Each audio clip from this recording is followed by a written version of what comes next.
এই দুনিয়াতে আমরা সবাই আল্লাহ এবং রাসূলকে সবাই কিন্তু ভালোবাসি। এমন কোনো মানুষ নেই। আপনি যদি জিজ্ঞাসা করেন যে মুসলমান, যদি বলা হয় যে তুমি কি আল্লাহ আর রাসূলকে মহব্বত করো, ভালোবাসো? বলে হ্যাঁ, খুব ভালোবাসি, অনেক ভালোবাসি। এর পরবর্তীতে আপনি প্রশ্ন করবেন যে তুমি যে ভালোবাসো এর প্রমাণ কী? ভালোবাসতে হলে তো কিছু করতে হয়। তুমি কি করেছো?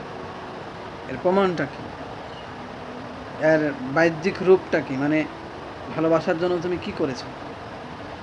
উদাহরণস্বরূপ ধরেন, আমরা যদি স্ত্রীকে অথবা ছোট সন্তানকে যদি খালি মনে মনে বলি যে ভালোবাসি, ভালোবাসি, ভালোবাসি, তাহলে স্ত্রীর সঙ্গে ভালোবাসা হবে না সন্তানের সঙ্গে ভালোবাসা হবে? স্ত্রীকে ভালোবাসতে হলে স্ত্রীর বিপদ আপদে পাশে দাঁড়াতে হবে, স্ত্রীকে কোনো কাজে সহযোগিতা করতে হবে, তাকে মানে যা যা করার প্রয়োজন যাতে সে খুশি হয়, আনন্দ হয়। এটা হলো ভালোবাসার প্রকাশ। একটা ছোট সন্তান কান্না করতেছে, তো আপনি শুধু যদি দাঁড়িয়ে বললেন যে আমি তোমাকে ভালোবাসি, ভালোবাসি, ভালোবাসি, তাহলে সেই বাচ্চাটা কান্না কি থেমে যাবে? কোনো সময় কিন্তু কান্না থামবে না। তো তার কান্না থামাতে হলে আপনাকে তাকে কোলে নিতে হবে, আদর করতে হবে, চুমু খেতে হবে। এটা হলো ভালোবাসার প্রকাশ।